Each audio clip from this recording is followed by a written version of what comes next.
ان کی خواہش کو چاٹوں جبکہ لڑکا رضامند نہیں؟ ماں نے بوکھلا کے مجھے دیکھا اور کہا، لڑکا کبھی ہمارے ہاں نہیں آیا، تم ان کے گھر کبھی نہیں گئی، تو پھر یہ پسند ناپسند کا چکر کیسا؟ تم تو جان کو آگے ہو اماں۔ میں نے تو بس یوں ہی کہہ دیا۔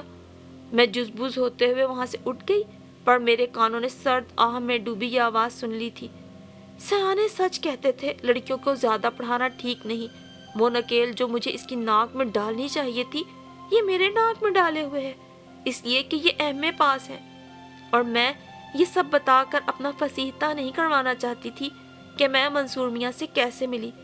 گزشتہ سال مجھے ایک بڑے گرامر اسکول کے جونیئر سیکشن کی انچارج کی جاب ملی۔ اس دوپہر جب بچوں کے والدین سے ڈیل کرتے کرتے میں اکتا گئی، اپنے آفس میں کرسی کی پشت سے سر ٹکا کر میں نے آنکھیں موند لی۔ این اس وقت ایک موٹے سے جسم کی عورت اندر آئی۔ وہ اپنے بچے کو سیکنڈ سٹینڈرڈ میں داخل کروانے کی خواہش مند تھی۔ یہ تو ممکن نہیں، ایڈمیشن کا وقت نہیں ہے اب، میں نے بے اعتنائی سے کہا اور میز پہ رکھے پیپر ویٹ کو گھمانے لگی۔ میرا بیٹا آپ کے کزن کا کلاس فیلو اور دوست ہے۔ خاتون نے میری توجہ اپنی طرف مبذول کرنی چاہی، مگر میرے چہرے پہ حیرت کے آثار پا کر جلدی سے بولی، منصور احمد، میکینیکل انجینئر، اس نے آپ کے بارے میں مجھ سے بات کی تھی۔ اسے میرے بیٹے کے ساتھ خود آنا تھا، مگر کسی ضروری کام کی وجہ سے نہ آ سکا۔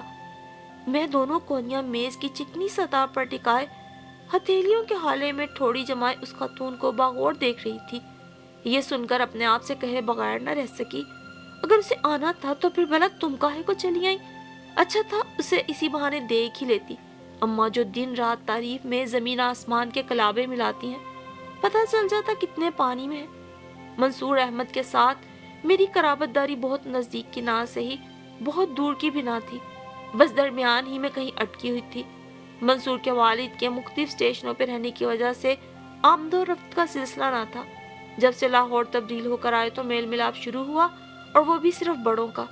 بچے نہ ان کے کبھی آئے نہ ہم کبھی ان کے گھر گئے۔ اماں کا کہنا تھا کہ منصور کے والدین اس رشتے کے خواہش مند ہیں، گو انہوں نے کبھی کھل کے بات نہیں کی، تاہم اشاروں میں کہتے رہتے ہیں۔ میں نے اس خاتون کو داخلے کے قواعد و ضوابط سمجھائے۔ جب وہ اپنی بات ختم کر چکی تو اٹھتے ہوئے کہا، یہ تو لمبے چوڑے چکر ہے، میرا بیٹا کل آئے گا، وہی آپ سے بات کرے گا۔ اگلے دن کوئی 11 بجے میں آفس میں بیٹھی تھی کہ چپڑاسی نے ایک چٹ لا کر دی۔ انگریزی کے کیپٹل حروف میں منصور احمد لکھا ہوا تھا۔ میں کوئی نوخیسی بالی عمر کی لڑکی تو نہیں تھی کہ نروس ہو جاتی، پھر بھی میرا چہرہ سرخ ہو گیا، دل کی دھڑکن کی رفتار بھی تیز ہو گئی۔ میں نے ٹھنڈے پانی کا لبالب بھرا گلاس اٹھا کر ہونٹوں سے لگا لیا۔ چپڑاسی خاموشی سے منتظر نظروں سے عین میرے سامنے کھڑا تھا۔ آدھا پانی پی چکنے کے بعد میں بولی، انہیں اندر بھیج دو۔ دو خوش پوش سے نوجوان اندر آئے اور میرے سامنے بیٹھ گئے۔ منصور احمد کون سا ہے یہ مجھے جلد ہی معلوم ہو گیا۔ ساتھ ہی لڑکے نے اپنے بھائی کے متعلق بات شروع کی۔ اماں ٹھیک کہتی تھی، میں نے دل میں سوچا، وہ بلا شبہ ایک وجیح نوجوان تھا، خد و خال دلکش اور اعضاء سے مردانہ وقار ٹپکتا۔ میں نے متانت اور سنجیدگی سے ساری کارروائی انہیں سمجھائی۔ ایک دو بار اس کا دوست کلرک کے پاس بھی گیا، مگر منصور وہیں آفس میں بیٹھا رہا۔ ہلکی پھلکی باتیں ہوئی۔ جانے لگا تو اس نے میز پہ پڑھی ہوئی کتاب ہاؤ ٹو ون فرینڈز اٹھائی اور مجھ سے مخاطب ہوا، نوازش ہوگی اگر چند دنوں کے لیے مجھے یہ کتاب عنایت کر دے، مدت سے اس کی تلاش تھی۔ اس کے چلے جانے کے بعد میں مسکرائی، مجھے منصور احمد پسند آیا تھا۔ چلچلاتی گرمیاں آئیں، برکھا رت گزری، پھر دن چھوٹے اور راتیں لمبی ہوئیں۔ ایک دن جب آسمان گھٹاؤں سے بھرا ہوا تھا اور موسم سرما کی پہلی بارش کسی بھی لمحے متوقع تھی، وہ بہار کے کسی جھونکے کی طرح میرے آفس میں داخل ہوا۔ اس نے کتاب میز پہ رکھی اور اتنی دیر بعد لوٹانے پہ معذرت کی۔ ہم دونوں نے چائے پی۔ اس نشست میں ہمارے درمیان گھریلو باتوں کا ذکر ہوا، رشتہ داروں پہ بھی مختصر تبصرہ کیا گیا۔ اس نے اپنی ماں کے بارے میں کھل کر بات کی، وہ سخت مزاج ہے۔ یہ بتانے میں بھی کوئی تامل نہ کیا کہ ماں کہتی ہے، سوچ سمجھ لو، لڑکی بہت پڑھی لکھی ہے، زیادہ پڑھ لکھ کر لڑکیوں کے دماغ خراب ہو جاتے ہیں اور وہ اچھی بیوی اور اچھی ماں بننے کے قابل نہیں رہتی۔ میں ہنسی اور بولی، آپ کا کیا خیال ہے؟ آپ کی والدہ کا نقطہ نظر کس حد تک درست ہے؟ فی الحال میں نے ابھی اس پہ غور نہیں کیا، اس نے سادگی سے کہا اور اس موضوع پہ گفتگو کا دروازہ بند کر دیا۔ ابھی چند ہی دن ہوئے تھے کہ وہ پھر آ گیا۔ میں کلاس چیک کرنے گئی ہوئی تھی، واپس آئی تو اسے آفس میں بیٹھے دیکھ کر بولی، ارے! اس پہ نظر پڑتے ہی میرے دل میں عجیب سی جل ترنگ بجی، جس نے میرا چہرہ بھی تھوڑا سا گل رنگ کیا اور آنکھوں میں بھی دیے کی لو سی چمکی۔ کب سے آئے؟ چپڑاسی سے کہہ کے مجھے بلوا لیتے۔ بیٹھنے کے ساتھ ہی میں نے محسوس کیا کہ وہ خاموش ہے اور کچھ گو مگو جیسی کیفیت سے دو چار ہے۔ میں نے خود ہی ہمت کی اور پوچھا، کیا بات ہے؟ میری منگنی میرے چھوٹے چچا کی بیٹی سے ہو گئی ہے۔ دراصل ننیالی ددیالی رشتہ داروں میں ٹھن گئی تھی۔ حالات اتنے نازک ہو گئے کہ فوراً کوئی عملی قدم اٹھانا پڑا۔ میرا اوپر کا سانس اوپر اور نیچے کا نیچے رہ گیا۔ گمسم اسے دیکھتی رہی، ایک لفظ نہ بولا گیا۔ یہ ٹھیک تھا، ہمارے درمیان محبت نہیں تھی، کوئی کولو قرار نہ تھا، دوستی نہ تھی، کچھ بھی تو نہیں تھا۔ بس ماں نے اپنے خیال میں بات اتنی پختہ بنا رکھی تھی کہ میرا ذہن بھی متاثر ہو چکا تھا، خاص طور پر جب سے میں نے اسے دیکھا تھا۔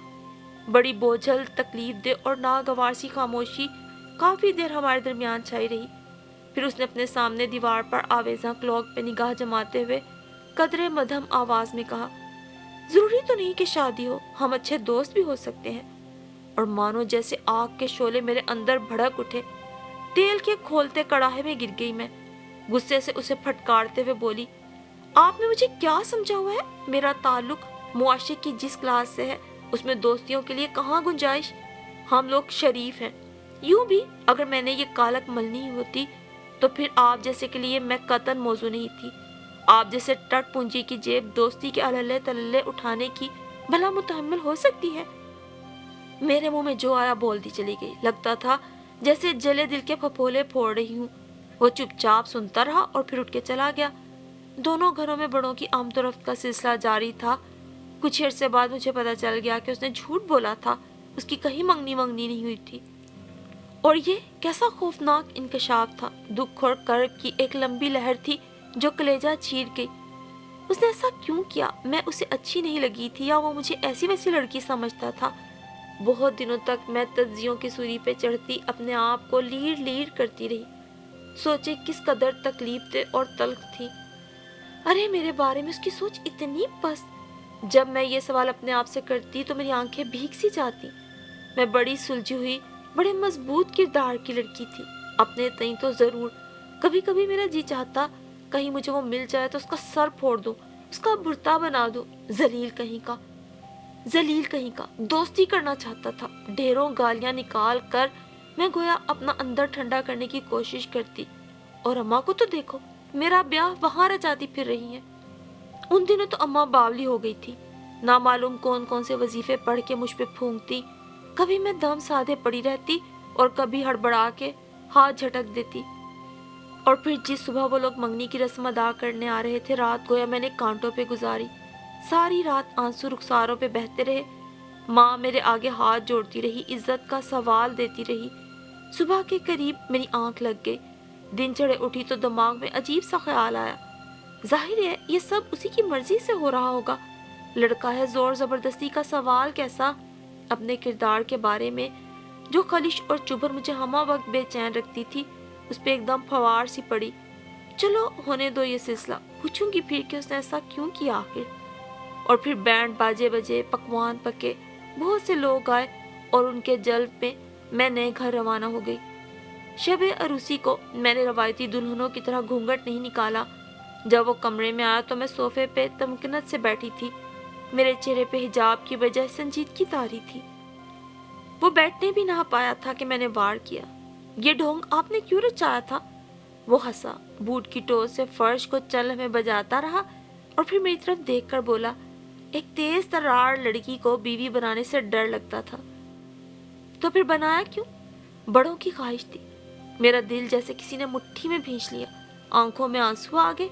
رندے ہوئے گلے سے بولی، سخت غلطی کی۔ انسان میں اتنی اخلاقی جرات تو ہونی چاہیے کہ وہ معاملہ جو خالصتاً اس کی ذات سے جڑا ہو اس پہ ڈٹ جائے۔ منصور کھلکھلا کے ہنس پڑا، پھر اپنی جگہ سے اٹھا، میرے بالکل قریب بیٹھا، اپنی پھولوں سے میرے آنسو صاف کیے جو پلکوں سے لڑک کے گالوں پہ بہہ نکلے تھے۔ اس شادی میں ابو جان کے ساتھ ساتھ میری بھی 100% رضامندی شامل ہے سمرا۔ میں تھوڑا بہت جھوٹا تو ہو سکتا ہوں پر بزدل ہرگز نہیں، اطمینان رکھو۔ منصور کی شخصیت کی پہلی جاندار سی پرت شادی کی 5ویں رات میرے سامنے کھلی۔ میں لان میں اپنی ساس کے پاس کھڑی کوئی بات کر رہی تھی جب اوپر کی منزل سے منصور چہرہ باہر نکال کر میرا نام لے کے بولا، سمرا فوراً اوپر آؤ۔ ساس سے اجازت لے کے میں تقریباً بھاگتی ہوئی 2 سیڑھیاں پھلانگتی فرش پہ پاؤں ادھر ادھر دھرتی میں بمشکل اپنی سانس سے قابو پاتی کمرے کے دروازے میں پہنچی اور سامنے جو منظر تھا اسے دیکھ کے مبہوت رہ گئی۔ ٹیلی ویژن پر ایک موسیقار بہترین دھنوں میں اپنی موسیقی کے جوہر دکھا رہا تھا۔ کمرے کا ماحول بہت حسین تھا۔ سارے کمرے میں دل کو چھوتی موسیقی کی خوشبو بکھری ہوئی تھی۔ میں آنکھیں جھپکائے بنا سحر زدہ سی سامنے دیکھتی۔ کچھ لمحے اسی کیفیت میں گزرے، پھر ساز خاموش ہو گئے۔ ہیجان انگیز کیفیت کا تاثر زائل ہونے پر میرے ساکت وجود میں حرکت آئی۔ میں آگے بڑھی، صوفے پہ بیٹھی۔ اب آپ سوچ رہے ہوں گے ایسا کیا ہوا؟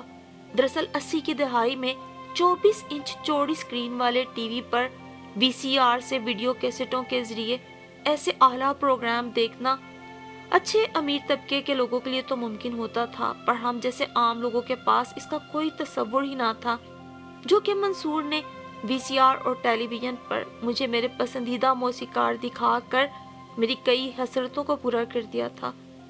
پھر انہی دنوں منصور کو کسی تربیتی کورس پر 6 ماہ کے لیے امریکہ جانا پڑا۔ اپنی ساری بچت اس نے اپنی ان دلچسپیوں کی نظر کر دی ہوئی تھی۔ کتاب سے منصور کی محبت اور دلچسپی کمرے میں رکھی کتابوں سے ظاہر ہوتی تھی، پر وہ اس معاملے میں اتنا کریزی تھا۔ اس کا اندازہ مجھے اتوار کو اس روز ہوا جب ساری فیملی حلوہ پوریوں کے ناشتے سے فارغ ہو کر اپنے اپنے کمروں میں چلی گئی۔ وہ پورش میں آیا، گاڑی کی بجائے اس نے چھوٹے بھائی کی موٹر بائیک سٹارٹ کی اور مجھے پچھلی سیٹ پہ بیٹھنے کو کہا۔